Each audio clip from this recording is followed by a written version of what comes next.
Olá, meu nome é Nicolas e eu sou professor do programa Paraná Fala Inglês. E esse é mais um vídeo da série Keep Updated. Essa série tem por objetivo explorar e apresentar estratégias cruciais para o processo de leitura de textos em língua inglesa. Nos vídeos anteriores foram apresentadas algumas estratégias iniciais, como reconhecendo gêneros textuais, estabelecendo objetivos e níveis de compreensão de leitura, explorando cognatos e conhecimento prévio, utilizando skimming e scanning, como analisar informação não verbal e reconhecendo grupos nominais. No vídeo de hoje, focaremos numa nova estratégia, na estratégia sobre referência pronominal. Então, essa estratégia, referência pronominal, é um recurso utilizado por autores para promover coerência aos textos, de modo que eles realizam uma interligação lógica entre as sentenças. Assim, ao invés de repetir uma ideia já mencionada no texto, podemos utilizar pronomes para substituí-las, a fim de tornar o texto menos repetitivo. Ao realizar interligações lógicas, esses pronomes nos ajudam a compreender e acessar informações específicas de textos. Lembrando que aqui, nesse nosso projeto, temos focado no gênero notícia, news, mas essas estratégias podem ser aplicadas a qualquer gênero textual. Então, vamos estudar? A imagem aqui ao lado traz uma relação geral de exemplos que a gente pode pensar de pronomes em língua inglesa. Os pronomes, palavras que substituem substantivos, se organizam de diferentes maneiras para diferentes finalidades. Aqui, focaremos nos aspectos mais gerais dessa classe gramatical. Alguns exemplos de pronomes são as palavras I, you, he, she, it, they, we, this, that, what, dentre muitos outros exemplos.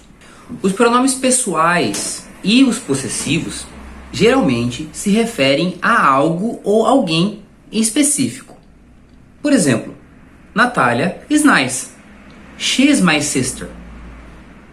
Os pronomes demonstrativos se remetem a substantivos específicos, como no exemplo, I like going to well.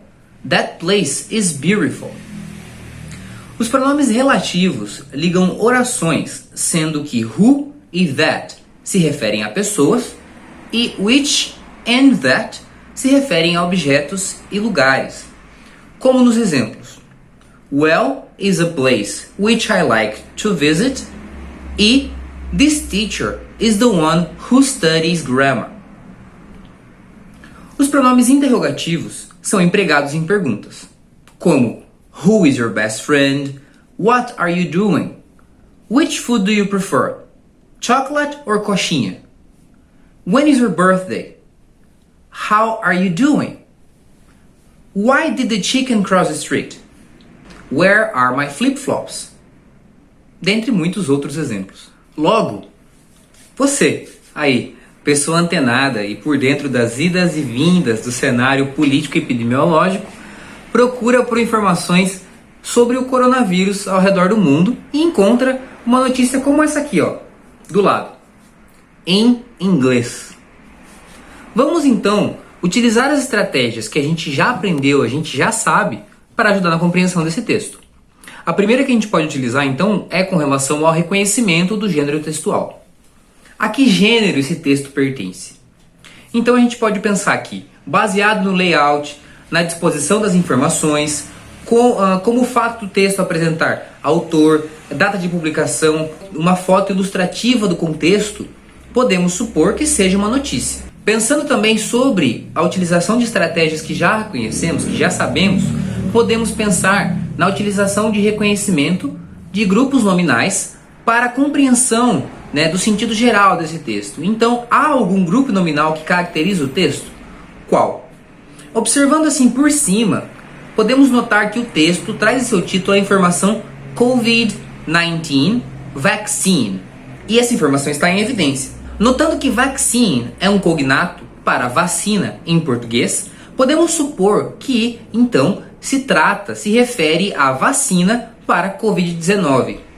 Este possivelmente seja um grupo nominal relevante e importante para o sentido geral do texto. podemos estabelecer que provavelmente esse texto trata de uma notícia sobre a vacina de Covid-19. Já no corpo do texto, podemos pensar em algumas relações lógicas estabelecidas em alguns pontos específicos do texto. Por exemplo, o título "This is how COVID-19 vaccine could be distributed around the world" traz um pronome demonstrativo, this, que se refere aos métodos que podem ser utilizados para que uma vacina para Covid-19 seja distribuída no mundo todo. Já na parte final do texto, podemos notar uma fala do secretário oficial da empresa que está desenvolvendo a vacina. A fala é a seguinte: "You can't spend your time wondering, is it going to work? We have to commit. This is what we do in the industry," Sariot said. Neste caso, os pronomes ressaltados ajudam a conectar ações tomadas com relação à vacina e agentes relacionados a ela. Através do uso de pronomes pessoais, o autor aponta que vocês, aqui se referindo a pessoas em geral, no mundo todo, não podem gastar seu tempo pensando se isso, no caso a vacina, vai funcionar. O entrevistado diz que nós temos que nos comprometer e é isso que fazem as pessoas no setor industrial. Logicamente, utilizando-se, como já mencionado, desses pronomes pessoais para tecer essas inter-relações lógicas entre diferentes agentes, entre diferentes movimentos junto ao texto. Podemos analisar o que já sabemos sobre essa notícia.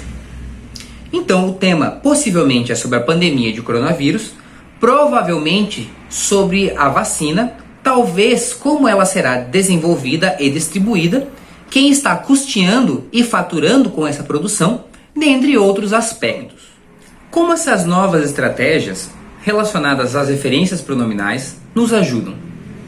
Podemos pensar que, ao realizar interligações lógicas, pronomes nos ajudam a compreender e a acessar informações específicas em textos. Então agora eu gostaria de propor o exercício. Acesse o link da notícia na descrição e leia o texto utilizando as estratégias aprendidas até agora, aquelas que eu mencionei no começo do vídeo. Tome nota e depois comente aí embaixo sobre algo interessante ou algo novo que você aprendeu ao ler esse texto. Let's work?